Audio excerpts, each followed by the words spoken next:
Hello. We are about to start part 3 of Echo by Pam Munoz Ryan. So, if you'll take a deep breath in and exhale, we will begin. Part 3, December 1942, Southern California, USA. Auld Lang Syne.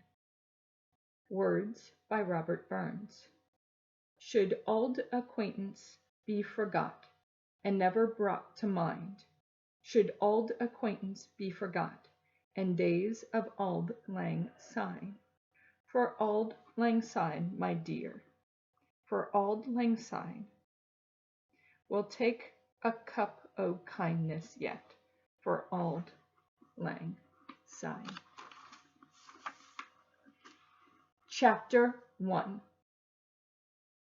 In La Colonia, a barrio of whitewashed bungalows on the outskirts of Fresno County, Ivy Maria Lopez and her mother walked toward the post office, hoping for a letter.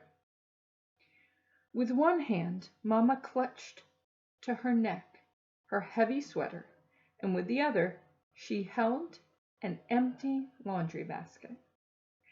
Ivy dawdled, playing the harmonica. She was far enough away that Mama couldn't hear the music, but she kept the notes low and muted anyway. Next week, she would be on the radio with her class. She hadn't told Mama and Papa the surprise yet. Her teacher, Ms. Delgado, had chosen her to perform a solo. "Come, Ivy," called Mama. "We need to get the mail and the laundry before dark." She looked up. "And before the rain." Ivy hurried to keep up, her eyes following Mama's. Clouds the color of charcoal smudged the sky, brooding.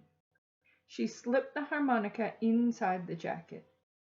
His gray wool jacket, with its hidden pocket that zipped so pennies could not escape. "Mama, is it possible to be inside a song?" "Ivy, what nonsense is this?" "When I play the harmonica, I feel like I'm traveling on the notes to faraway places." In the distance, a truck horn beeped 5 times. Mama groaned. "Oh, Ivy, there's no time for your silliness. The mail is just arriving. We will have to wait for the clerk to call names. You go to the post office, and I will get the clothes."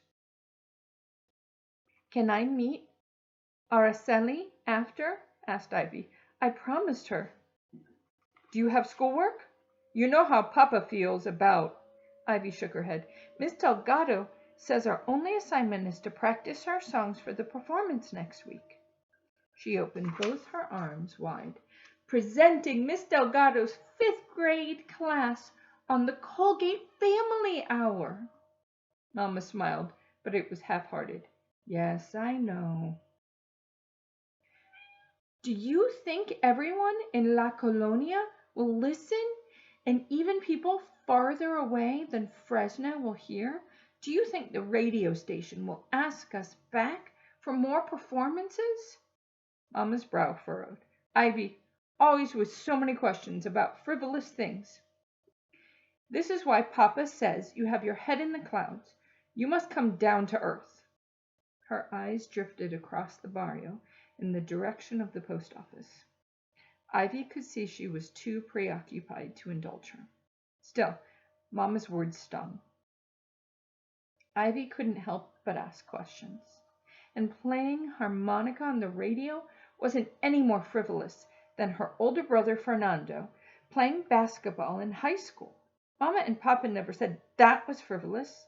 They went to every game. Ivy stuffed down her hurt feelings. She was sure when they heard her solo on the radio, they would see what Miss Delgado already knew, There was something remarkable about Ivy, too.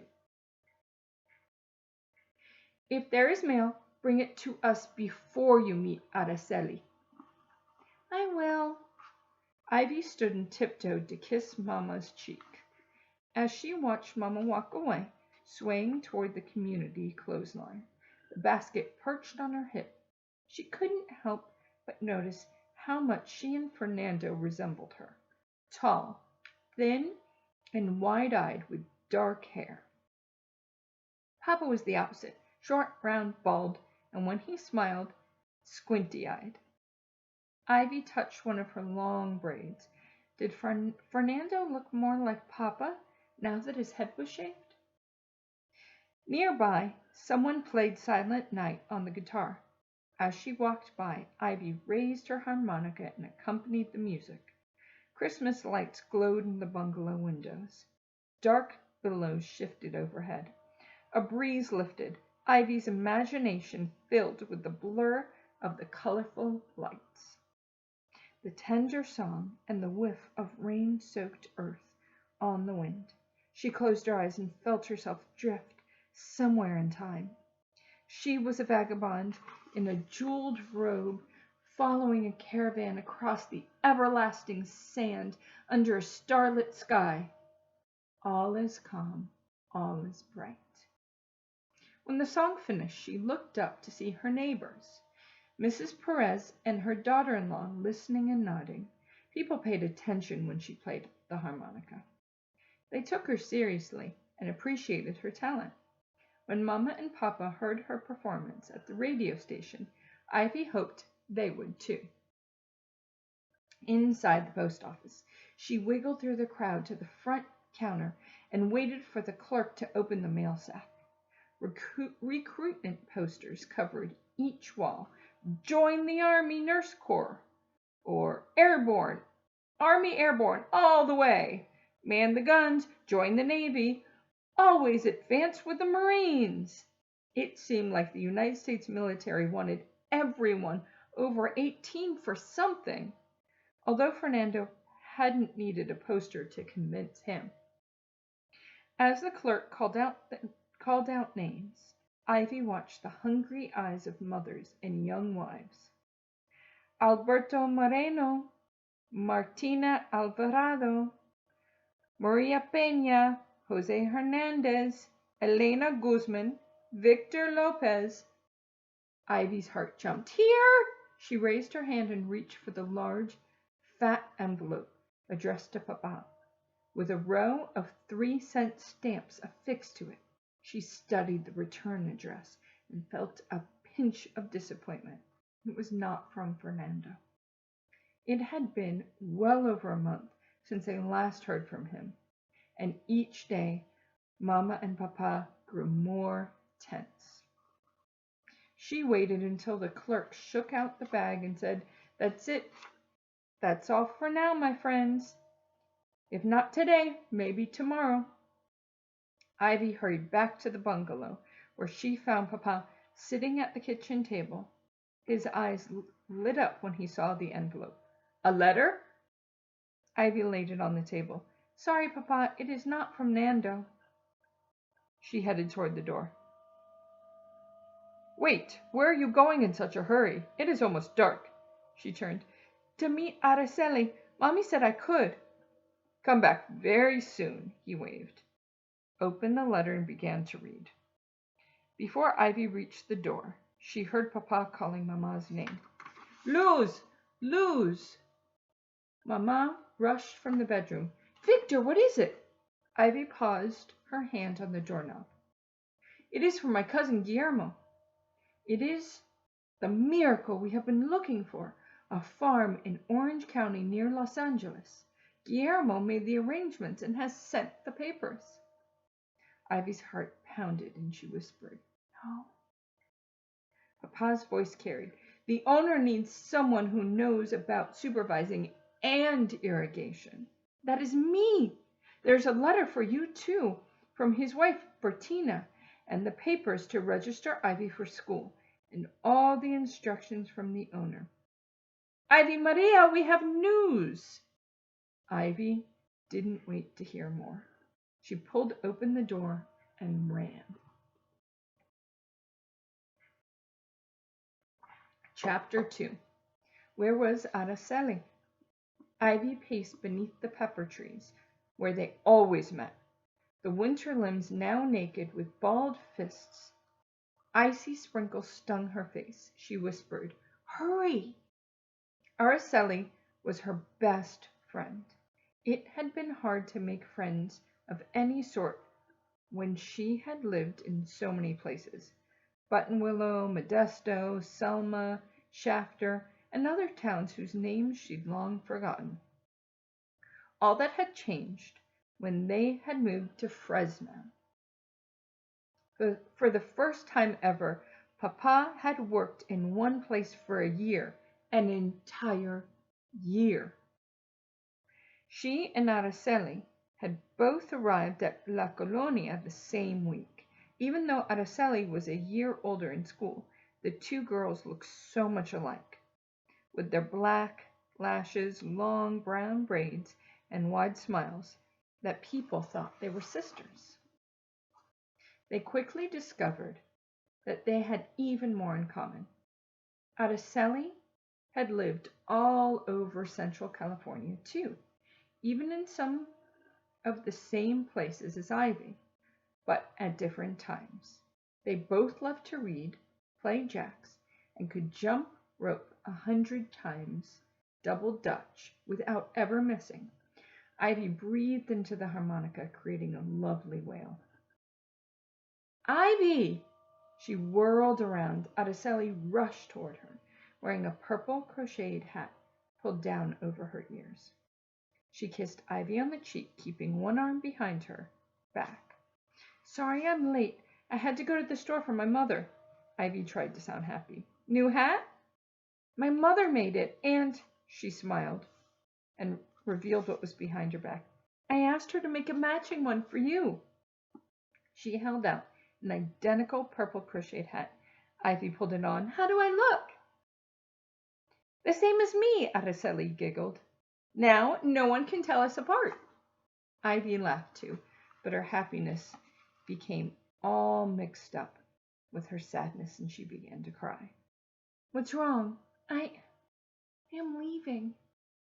Araceli's face crimped with disbelief. "No! When? To where?"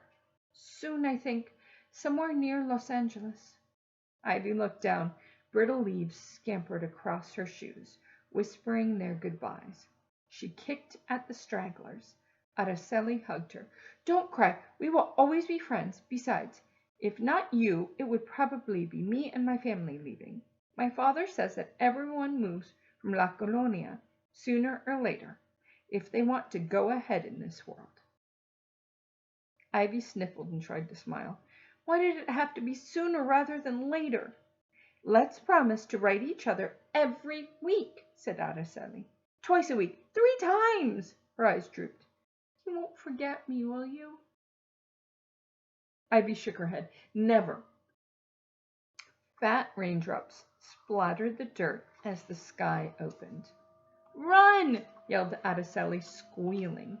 They darted beneath the eaves of a corner bungalow where they needed to go their separate ways. They faced each other and held hands, but Ivy could not make herself jump up and down or laugh like they usually did. Araceli leaned in and kissed Ivy's cheek. "See you tomorrow." Then she darted across the road to her home, opened the door, and stood on the threshold, backlit by the inside light.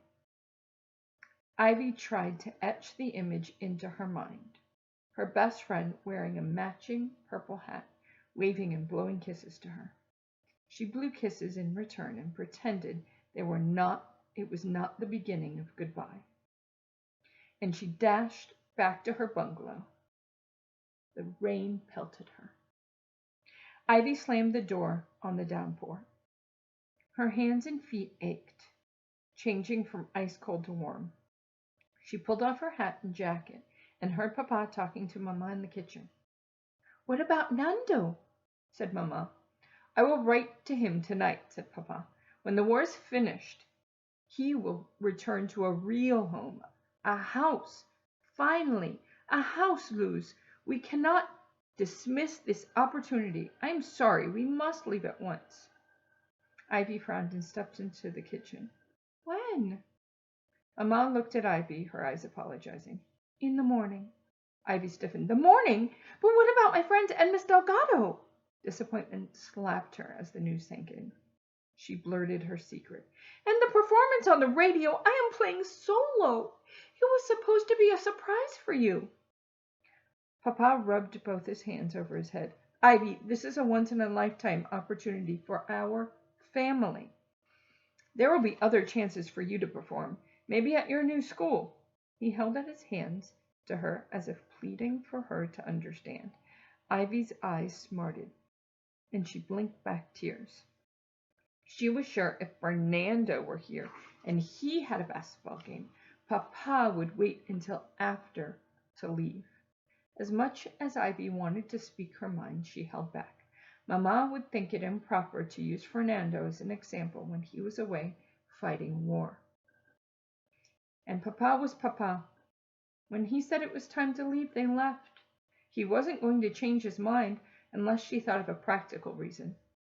I need to tell Miss Delgado I can't perform the solo. She is counting on me, and Araceli thinks we're meeting tomorrow. Mama's eyes filled with regret, but her voice was firm.